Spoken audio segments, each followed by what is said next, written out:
kenapa ada Sri Mulyani di situ? Nah, kalau saya menyebutnya ini rezim ngutang nih. Jadi yang mengerti bagaimana berhutang, membayar hutang dan kelihatannya dipercaya oleh para pengutang yang memberikan hutang itu maksudnya hanya Sri Mulyani. Assalamualaikum warahmatullahi wabarakatuh. Teman-teman, kembali lagi di channel YouTube saya, Khairun Imam. Ibu Sri Mulyani, Menteri Keuangan yang menjabat di 3 presiden sekaligus. Tentu ilmu ibu ini sudah sangat mumpuni teman-teman, utamanya di bidang perekonomian negara, pengelolaan anggaran negara dan segala macam. Tapi sekaliber Ibu Sri Mulyani aja masih dinyinyiri oleh pembenci. Contoh Henry Satrio yang mengatakan bahwa ya Ibu Sri Mulyani menteri ngutang, kabinet Prabowo kabinet ngutang karena ada Ibu Sri Mulyani. Keberlanjutan Prabowo keberlanjutan ngutang dan segala macam. Ini kan omon-omon yang tidak masuk akal teman-teman. Apalagi ilmu dia, ekonomi dia tidak semumpuni Ibu Sri Mulyani. Tapi omon-omonnya lebih tinggi loh. Aduh, dan di video ini kita akan mendengarkan penjelasan Ibu Sri Mulyani terkait dengan kondisi perekonomian Indonesia. Agar kita semua tidak dapat dibodoh-bodohi oleh para pembenci teman-teman. Agar kita punya pengetahuan tambahan, pengetahuan lebih terkait dengan perekonomian negara. Oke, sebelum kita masuk ke videonya, jangan lupa like, subscribe, dan share. Dan tanpa perlu berlama-lama lagi, mari kita mulai videonya berikut ini. Bertemu lagi untuk membuat penjelasan mengenai pelaksanaan APBN 2024 yang kita tahu semuanya bahwa ini adalah dalam situasi di mana Presiden terpilih sudah mulai dengan kabinet merah putih dan oleh karena itu di dalam pelaksanaan APBN 2024 untuk 2 bulan lebih terakhir ini adalah di bawah Presiden Prabowo dan Wakil Presiden Gibran Rakabuming dengan seluruh kabinet merah putih. Nah, hari ini kami akan menyampaikan status dari APBN hingga akhir Oktober, sehingga kita nanti akan juga menjelaskan bagaimana kondisi perekonomian, terutama tentu teman-teman wartawan mengikuti juga situasi pemilihan umum di Amerika Serikat, dan juga kondisi di dalam perekonomian kita yang akan terefleksikan sebagian di dalam beberapa angka di APBN kita, dan juga operasi dari APBN kita, terutama dari sisi belanja dan pembiayaan. Nanti juga akan disampaikan oleh Wamen Tommy mengenai pertemuan G20 dan annual meeting IMF World Bank di Washington DC yang Pak Wamen Tommy menghadirinya untuk mewakili Indonesia.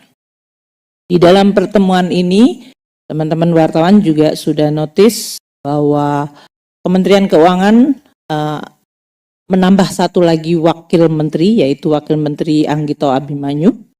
Boleh tepuk tangan. Ya.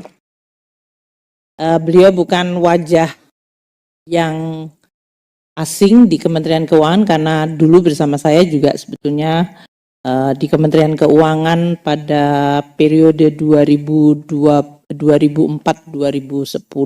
Jadi masih merupakan wajah lama yang kemudian diperbarui. Moga-moga sudah nampak lebih matang kayaknya. Baik, sementara seluruh line up untuk eselon 1 terlihat masih sama, walaupun duduknya sekarang dibuat 2 layer. Kayaknya kalau terlalu panjang malah nggak masuk kalau difoto katanya. Jadi dikumpulkan di tengah.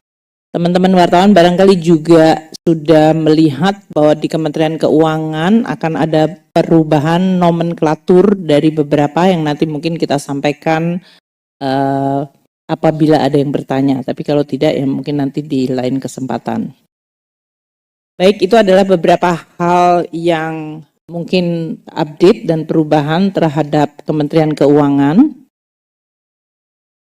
Untuk kinerja APBN hingga Oktober 2024, kami sampaikan kepada teman-teman wartawan bahwa pendapatan negara mencapai 2.247,5 triliun rupiah.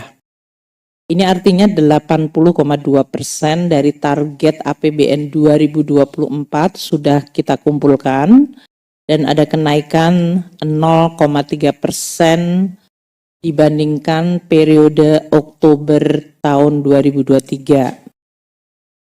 Dari sisi belanja negara, APBN telah membelanjakan 2.556,7 triliun rupiah.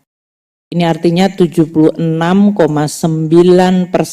dari pagu anggaran di APBN 2024 telah dibelanjakan, 76,9%. Kalau dilihat dari pertumbuhannya, pertumbuhan belanja negara ini sangat tinggi sebenarnya dibandingkan tahun-tahun sebelumnya, yaitu 14,1% year on year. Dan ini memberikan dampak perekonomian yang cukup baik. Defisit sampai dengan akhir Oktober tercatat 309,2 triliun rupiah.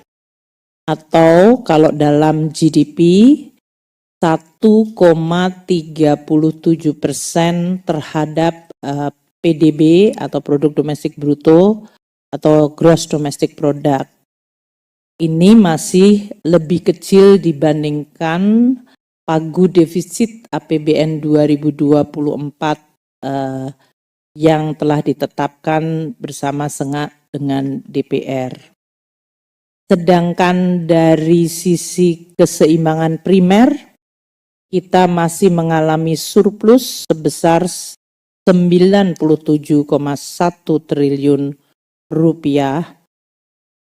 Dan ini berarti keseimbangan primer positif. Seperti diketahui untuk APBN 2024, postur yang sudah ditetapkan dalam undang-undang defisit adalah dirancang dengan 2,29% dari PDB.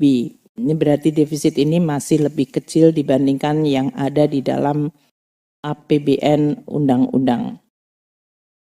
Baik, untuk nanti akan dijelaskan secara lebih detail terhadap dari postur-postur ini. Kami mulai dulu dengan bacaan kondisi perekonomian baik global maupun nasional yang nanti juga terlihat dan tercermin di dalam angka-angka di dalam APBN kita. Kita lihat sekarang dari sisi globalnya yang memang sangat dinamis dan cenderung memberikan dampak secara global karena event-event politik terjadi di negara-negara besar yang menentukan. Amerika Serikat sendiri baru saja selesai melakukan pemilihan umum untuk presidennya dan juga untuk Senat.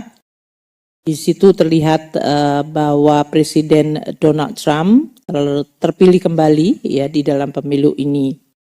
Pada saat yang sama itu juga nanti akan menimbulkan banyak sekali policy yang tentu berubah karena Presiden Trump didukung oleh Partai Republikan, sedangkan yang saat ini Presiden Biden adalah dari Demokrat. Beberapa perubahan di dalam policy telah menimbulkan reaksi sesaat atau langsung dari market seperti ekspektasi terhadap penurunan pajak korporasi, adanya ekspansi belanja, kenaikan dari tarif import terhadap negara-negara yang berdagang dengan Amerika terutama terhadap RRT juga diantisipasi.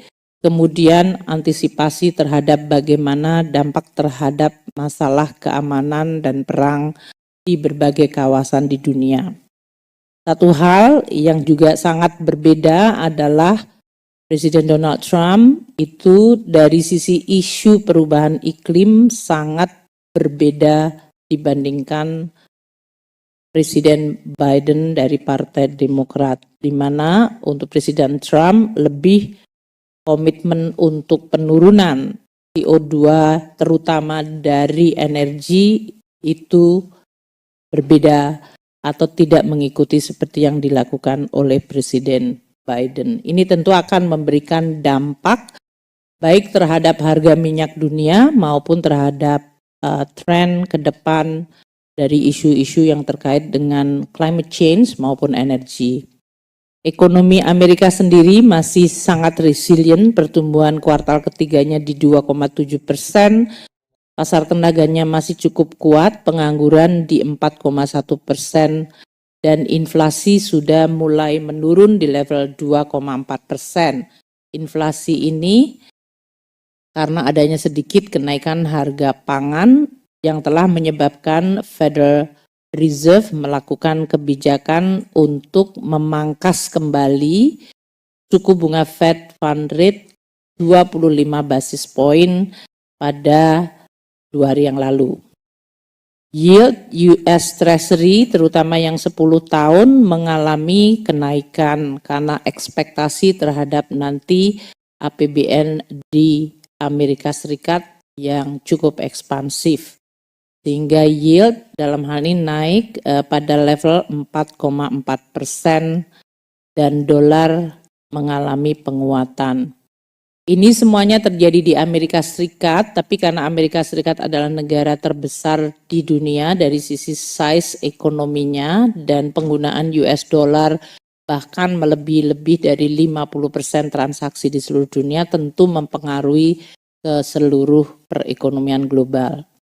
Di belahan ekonomi yang lain, Eropa dalam hal ini masih dalam kondisi struggle untuk boosting growth-nya. Negara-negara besar seperti Jerman dan Perancis juga masih dalam situasi yang cukup tidak baik dari sisi growth-nya, sehingga growth overall di Eropa hanya 0,9%, inflasi di level 2%. European Central Bank telah menurunkan atau memangkas suku bunga policy rate-nya dan sekarang di level 3,4. Demikian juga dengan Inggris yang masih mengalami kondisi pelemahan ekonomi dan berusaha memboost perekonomiannya lagi sehingga Bank of England juga telah memangkas suku bunganya sekarang pada level 4,75%. Tiongkok dalam hal ini sebagai negara perekonomian size-nya kedua terbesar di dunia juga masih dihadapkan pada kondisi properti market yang lemah dan juga isu dari utang pemerintah daerahnya yang belum selesai. Dalam hal ini telah diupayakan oleh Central Bank China, yaitu People Bank of China, PBOC, mengumumkan stimulus dari sisi moneter pada akhir September yang lalu, sementara dari sisi fiskal juga diestimasi akan ada tambahan stimulus sebesar 2 hingga 7 yuan triliun. Pertumbuhan pada bulan Oktober untuk ekspor di RRT mengalami kenaikan yang cukup tinggi yaitu 12,7, sementara import mereka mengalami kontraksi 2,3%. India yang selama ini menjadi salah satu emerging market dengan size ekonomi yang juga besar, mengalami kenaikan inflasi yaitu pada level 5,5%, sementara dalam hal ini Reserve Bank of India menjadi agak dalam posisi untuk adjustment terhadap suku bunganya mungkin akan terkendala dengan inflasi di India yang relatif tinggi dan meningkat. Di Timur Tengah kita mengikuti serangan balasan dari Iran ke Israel dan menimbulkan berbagai spekulasi dampak mengenai seberapa besar meluasnya perang di Timur Tengah ini yang akan mempengaruhi rantai pasok terutama terhadap ekspor minyak yang mensuplai 20% dari minyak dunia. Sementara itu di negara-negara tetangga kita di ASEAN relatif dalam posisi yang cukup baik. Growth di ASEAN bahkan recover, beberapa memiliki tingkat pertumbuhan yang cukup tinggi seperti Vietnam dan bahkan Malaysia tetangga negara kita. Kalau kita lihat pertumbuhan berbagai negara di di dunia dibandingkan dengan Indonesia yang kuartal ketiga kemarin juga baru dikeluarkan oleh BPS. Kita lihat untuk ASEAN pertumbuhan kuartal ketiga 7,4, Malaysia 5,3, ini yang sudah mengeluarkan pertumbuhan ekonomi, Indonesia 4,95, untuk Cina 4,6, Singapura 4,1. Kalau kita lihat Singapura mengalami pertumbuhan kuartal ketiga yang melonjak cukup tinggi dibandingkan dengan kuartal 1 dan 2-nya. Sementara itu masih beberapa negara yang tadinya mengalami kontraksi seperti South Africa sekarang sudah mulai tumbuh, dan tadi saya sampaikan Amerika, negara-negara terutama di Latin Amerika seperti Meksiko masih dalam posisi yang pertumbuhan yang relatif lemah, yaitu di bawah 2% atau hanya 1,5%. Korea pun juga sama, masih belum recover, dan kita lihat Perancis, Euro secara umum maupun Jerman yang bahkan masih mengalami kontraksi ekonomi. Ini yang tadi secara umum saya sampaikan. Secara global, aktivitas manufaktur juga masih melemah, yaitu di 49,4. Ini adalah kontraksi sejak bulan Juli yang lalu. PMI dari negara-negara G20 kalau kita lihat yang paling tinggi dan abid adalah India di 57,4. Namun sebagian besar lainnya adalah dalam posisi stagnan atau bahkan kontraksi.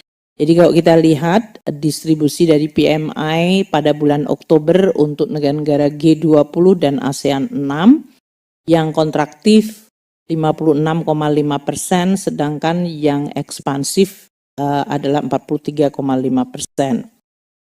Negara kita juga masih dalam situasi kontraksi di 49,2%, sedangkan negara ASEAN seperti Filipina, Vietnam, dan Singapura, dan bahkan Thailand sekarang sudah pada level even, yaitu di 50. Sedangkan negara-negara lain masih dalam posisi kontraksi. Harga komoditas, meskipun kalau dibandingkan tahun lalu kita lihat levelnya adalah lebih rendah, dan ini nanti terpengaruh pada penerimaan pajak maupun bea cukai kita dan PNBP. Namun overall dia masih stabil, beberapa mengalami kenaikan sedikit trennya seperti CPO yang month to month growth dari harganya itu tumbuh 10,7. Namun kita lihat year on year-nya adalah tumbuhnya hanya 4,7, artinya dibandingkan tahun sebelumnya. Tapi kalau kita lihat ini ada suatu kenaikan yang cukup promising selama beberapa bulan terakhir. Year to date untuk CPO kita juga tumbuh 41% untuk harganya. Untuk harga gas, year on year masih mengalami negatif growth 21%, month to month-nya juga negatif growth. This is despite the Middle East situasi mengalami gejolak. Untuk harga minyak juga kita lihat year on year-nya negatif 2,1, month to month-nya masih 8,2. Jadi kalau kita lihat sekarang Brent di $74,5 per barel. Untuk coal, kita lihat year on year growth-nya harganya masih negatif sangat dalam 25,1%. Jadi kalau kita lihat coal dan gas hampir sama kontraksinya, sedangkan month to month-nya juga masih mengalami penurunan 5%. Untuk harga pangan seperti rice mengalami penurunan year on year 1%, dan ini dari sisi inflasi volatile food nanti akan terlihat. Teman-teman wartawan, kemarin BPS telah menyampaikan bahwa kuartal ketiga dari perekonomian kita growth-nya 4,95. Kalau kita lihat di komposisi dari pengeluaran atau agregat demand dan dari sisi produksi kita lihat di sini. Untuk konsumsi rumah tangga 4,91, ini masih comparable dengan situasi Q2 2024. Sedangkan kalau kita lihat investment, pembentukan modal domestik brutonya PMTB ini tumbuhnya sebetulnya lebih baik dan lebih kuat dibandingkan kuartal sebelumnya, yaitu 5,15%. Untuk dua ini, konsumsi rumah tangga dan PMTB, sudah menjelaskan lebih dari 80% dari GDP kita. Jadi kalau kita lihat underlying-nya kita masih kuat. Konsumsi pemerintah kita lihat growth-nya cukup tinggi 4,62. Ini konsisten dengan tadi saya sampaikan belanja pemerintah pusat tumbuhnya tadi 14%. Untuk ekspor kita mengalami pertumbuhan yang juga lebih bagus dibandingkan kuartal sebelumnya 9,09%. Itu berarti sesuatu yang cukup positif. Hampir konsisten dengan tadi RRT juga mengalami ekspor yang juga pertumbuhannya melonjak cukup bagus. Namun kita juga mewaspadai import kita tumbuhnya double digit di 11,47%. Ini mungkin yang perlu karena kalau ekspor minus import, dalam hal ini importnya adalah 20% terhadap GDP kita, tapi itu faktor negatif, tentu kita perlu untuk menjaga, terutama nanti untuk trade account kita. Untuk sisi production atau supply side, kita lihat manufacturing kita juga tumbuh di kuartal ketiga ini lebih kuat dibandingkan dua kuartal sebelumnya, yaitu 4,72%. Kuartal sebelumnya tumbuhnya 3,95%. Namun pertanian tumbuhnya masih relatif rendah di 1,69% dibandingkan kuartal sebelumnya yang 3,25%. Kita berharap pada musim panen pada bulan-bulan ke depan di kuartal keempat kita mendapatkan pertumbuhan pertanian yang lebih baik. Untuk perdagangan juga masih comparable dibandingkan kuartal sebelumnya 4,82. Sedangkan untuk konstruksi kita lihat masih relatif kuat di 7,48. Pertambangan sedikit mengalami pemulihan di 3,46% growth-nya dibandingkan kuartal sebelumnya. Transportasi masih relatif stabil pada level 8,64, lebih rendah dari kuartal sebelumnya. Namun nanti menjelang kuartal keempat, biasanya akhir tahun kegiatan dari mobilitas masyarakat akan meningkat lagi. Infokom tumbuhnya relatif agak turun tipis di 6,86 dibandingkan kuartal sebelumnya yang 7,66. Jasa keuangan growth-nya 5,49 dan akomodasi makan minum tumbuh di 8,33. Ini agak relatif lebih rendah dibandingkan kuartal kedua. Mungkin kalau kita lihat kuartal kedua kenapa transport maupun Mamin dalam hal ini agak melemah, karena kuartal kedua itu adalah biasanya dengan perubahan adanya liburan akhir tahun untuk pelajaran dan di situ akan muncul aktivitas yang lebih tinggi dibandingkan kuartal ketiga yang biasanya sudah normal kegiatan aktivitas masyarakat dan anak-anak sekolah, sehingga ini ada faktor seasonal. Mungkin belum merupakan suatu tren yang perlu untuk kita lihat. Nah, kalau kita lihat pertumbuhan masyarakat dari sisi daya beli maupun dari pengeluaran maupun dari sisi produksi di breakdown dibandingkan 5 tahun terakhir dari 2020, tentu 2020 adalah situasi COVID. Jadi mungkin itu komparasinya hanya untuk memberikan reference bahwa kita pernah mengalami tahun 2020 yang negative growth. Tapi kalau kita lihat di dalam tren pertumbuhan dari sisi pengeluaran untuk kuartal ketiga 2024 ya dalam hal ini dibandingkan performance dari 2023 mungkin yang dianggap relatif waktu itu harga komoditas masih tinggi dan kita lihat kalau kita lihat consumption rumah tangga di 4,9 itu masih lebih baik dibandingkan kondisi 1 tahun di 2023 yang 4,8. Demikian juga kalau kita lihat PMTB kita 4,5 slightly better dibandingkan tahun 2023 the whole year yang 4,4. Sedangkan ekspornya tumbuh 6,2 itu jauh lebih baik dari tahun lalu yang year on year-nya 1,3. Sedangkan importnya tumbuh 6,9 tahun lalu negative growth. Nah, kalau kita dekomposisi ini, kita bisa memberikan perspektif mengenai tren dari pertumbuhan perekonomian, terutama dari sisi agregat demand. Pemerintah akan terus waspada, tapi dalam hal ini apa yang terjadi walaupun kemarin headline-nya 4,95 slightly below 5, tapi kalau di round up itu sebetulnya tetap di 5% dan komposisinya masih relatif robust. Dari sisi produksi juga kita lihat di sini untuk manufaktur masih tumbuh di 4,3, sedikit lebih lemah dibandingkan tahun sebelumnya, tapi dari sisi konstruksi ini mengalami pertumbuhan yang jauh lebih tinggi dibandingkan tahun 2023, apalagi tahun 2022. Dan untuk sektor perdagangan masih relatif stabil sama seperti tahun lalu.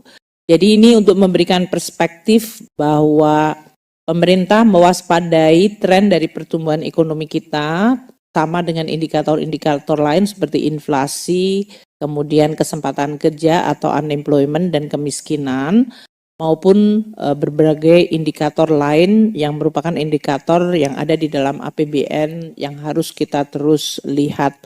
Dan kita tentu akan terus menjaga agar kebijakan pemerintah tetap bisa mendukung perbaikan dari kinerja perekonomian kita. Kinerja sektor manufaktur yang tadi saya sampaikan, terutama untuk sektor padat karya, dalam hal ini mengalami perbaikan cukup kuat di triwulan ketiga, dan kita tentu akan terus melihat bagaimana pertumbuhan terutama dikaitkan dengan persaingan global, dan kalau kita lihat, trade akan menjadi salah satu isu yang paling menonjol dan kontensius, yang paling tegang ya dari pergaulan antar negara. Karena sekarang hampir semua negara tidak segan menggunakan tarif atau dalam hal ini perang dagang di dalam menjaga industri maupun perekonomian masing-masing.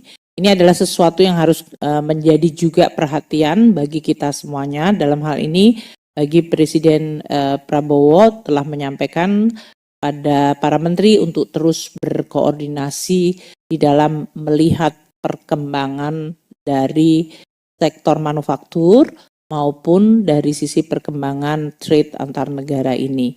Nah, kalau kita lihat untuk industri subsektor padat karya yang sebelah kanan bawah, industri alas kaki masih tumbuh di Q3 di 10,1, industri TPT tumbuh 7,4 dan industri furniture masih tumbuh 6,8. Sedangkan untuk sektor manufaktur kalau kita lihat di sebelah kanan atas, dalam hal ini logam dasar tumbuh 5,8, industri 12,4 karena warnanya antara biru dengan hijau. Industri mamin tumbuh 5,8 dan industri elektronik di Indonesia tumbuh 7,3. Jadi beberapa sektor yang selama ini mungkin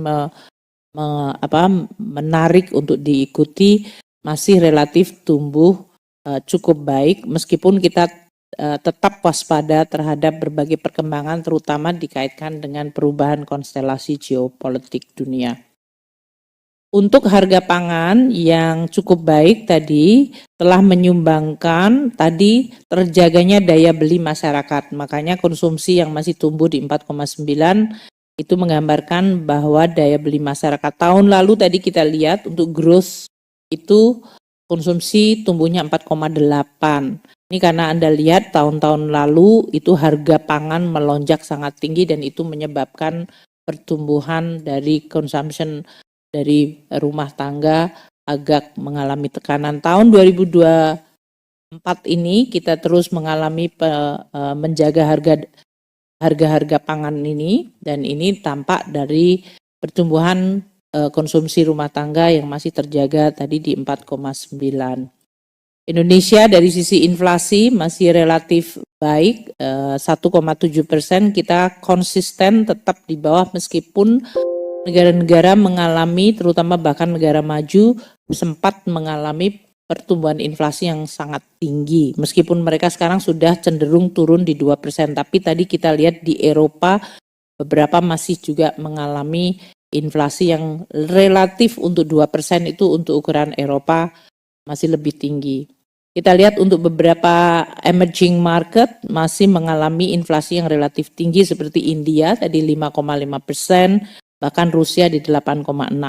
Yang dua outlier seperti Turki yang mengalami inflasi 48% dan Argentina di atas 200%, itu mereka dalam kondisi ekonomi yang relatif tidak normal atau sehat. Kita lihat dari sisi pasar keuangan, ada improvement, namun kita juga lihat untuk pergerakan terutama dengan terpilihnya kembali Presiden Trump, itu memberikan juga sentimen yang cukup kuat pada minggu ini. Kalau kita lihat pergerakan nilai tukar kita sempat mengalami penguatan yang cukup kuat sampai dengan Oktober yang lalu, bahkan nilai tukar kita mencapai 15.200. Kemudian terjadi lagi sentimen global, terutama dikaitkan dengan tadi berapa besar Fed Fund Rate akan dipotong atau diturunkan lagi. Dan sekarang dengan terpilihnya Presiden Trump, tadi saya sampaikan dolar indeks mengalami penguatan.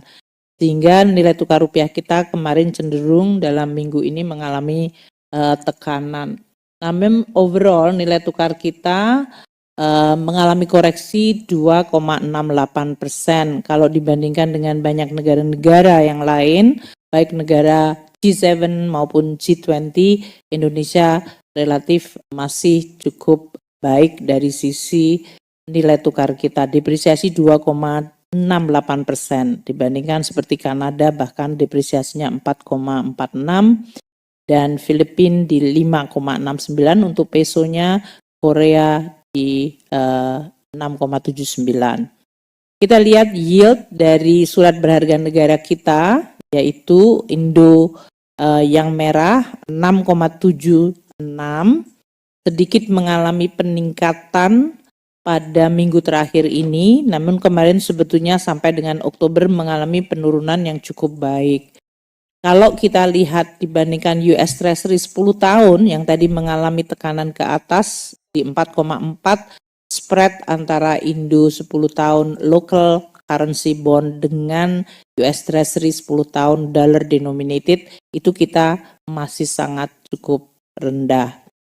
Dan ini juga kalau walaupun Fed Fund Rate mengalami penurunan, tapi counter sentiment terhadap politik di Amerika, terutama dari sisi terpilihnya Presiden Trump dan outlook atau proyeksi terhadap budget, federal budget, memberikan dampak yang berbeda terhadap US Treasury. Nah, untuk capital flow, sebetulnya surat berharga negara kita mengalami inflow atau masuknya capital dari luar untuk pembelian surat berharga kita sepanjang Oktober adalah 14,98 triliun. November kemarin dengan adanya sentimen pemilihan dari Amerika Serikat terjadi outflow sebesar 4,12. Secara year to date SBN kita menghadapi atau menerima inflow sebesar 39,4 triliun rupiah, dan ini yang menyebabkan yield dari Indo 10 tahun masih relatifly kita jaga. Itu adalah kondisi perekonomian kita yang akan terus kita pantau, kita kelola terutama menjelang akhir tahun, dan kita tentu akan mengikuti nanti perkembangan di kuartal keempat untuk APBN sendiri maupun perekonomian secara keseluruhan. Kita berharap nanti akan tetap terjaga sampai akhir tahun dalam posisi yang positif.